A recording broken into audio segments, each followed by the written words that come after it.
Hello students, welcome to my YouTube channel. आज की इस वीडियो के अंदर हम क्लास 11 की बेसिक अकाउंटिंग टर्म समझने वाले हैं। अगर आपने मेरा पुराना वीडियो नहीं देखा तो पहले जाओ पुराना वीडियो देखो, फिर यहाँ से हम स्टार्ट करते हैं। ठीक है, सो ये आगे की टर्म्स है। जो हमारा फर्स्ट टर्म रहेगा assets. What is assets? Assets means property. अगर हम सिंपल भाषा में बात करें तो एसेट का मतलब होता है property.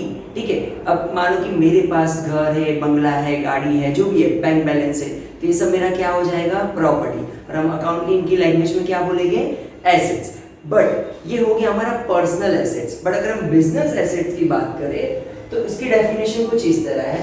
Business assets means the property owned by a business firm. मतलब ऐसी प्रॉपर्टी जो बिजनेस फर्म की हो, उसको हम बोलेंगे बिजनेस एसेट्स।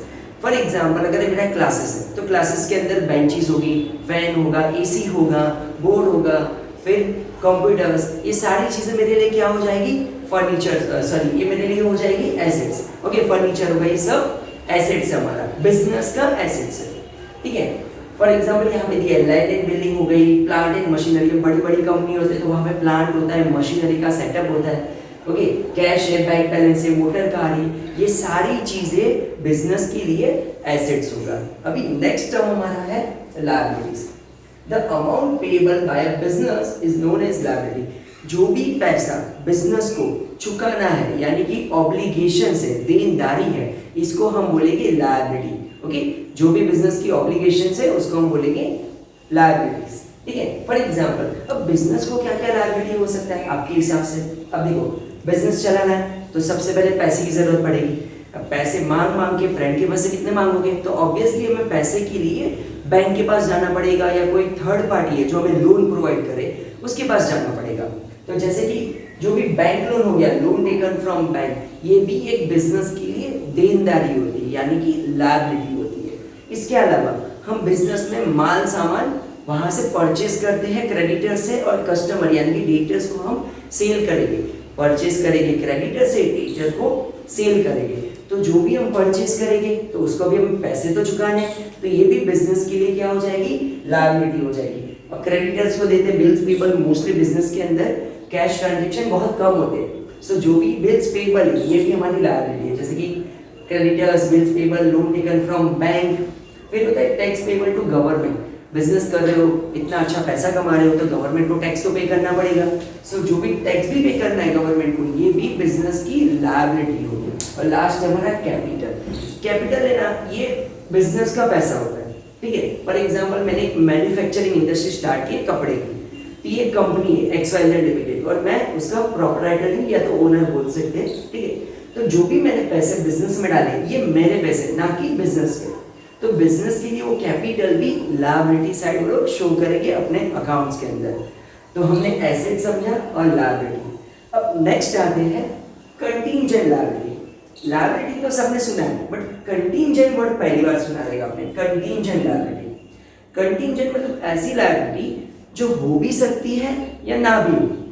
आइए थोड़ा डिटेल में समझते हैं। Contingent means unexpected, that is unforeseen, मतलब वो अनएक्सपेक्टेड है। Okay, such liability may or may not arise at a future date, मतलब फ्यूचर में हो भी सकती है और ना भी हो।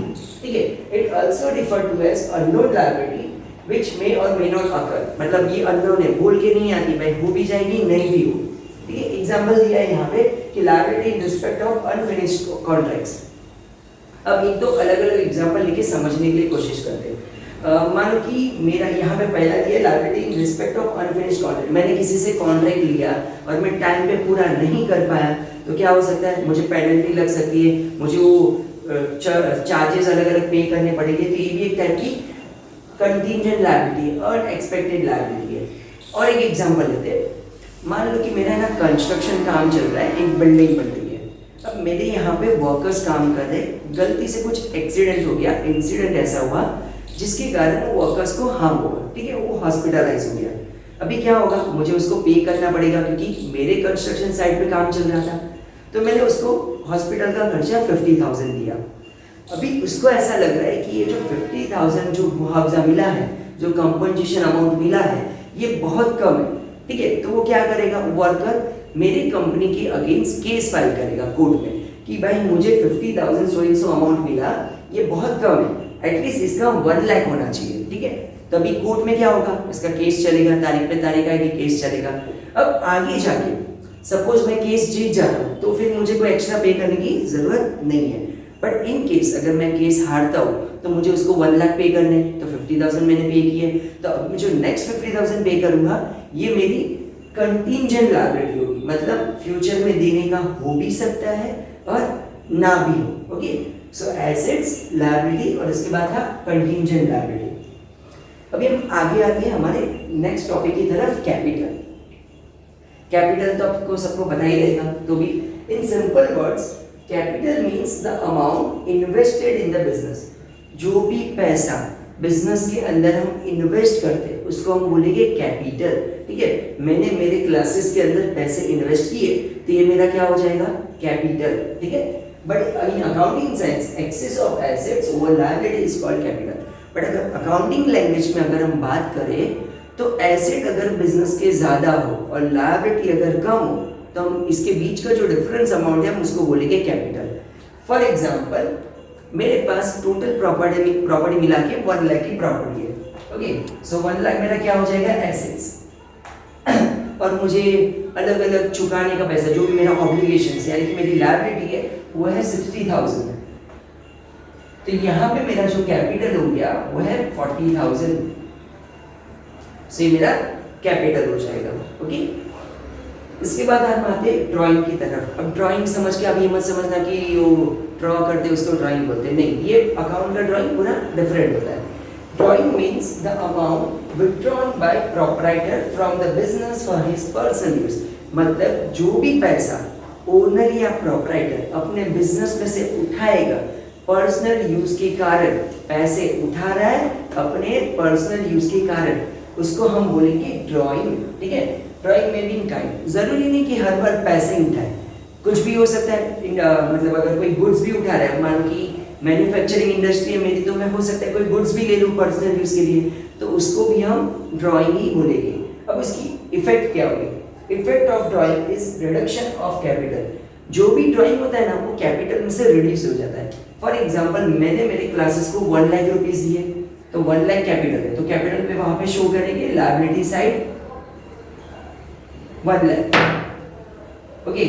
अब मैंने ड्राइंग किया, मैंने ना 20,000 का माल वहां से उठा लिया, तो ड्राइंग करूंगा मैं 20,000, ये माइनस हो जाएगा मेरे कैपिटल में से।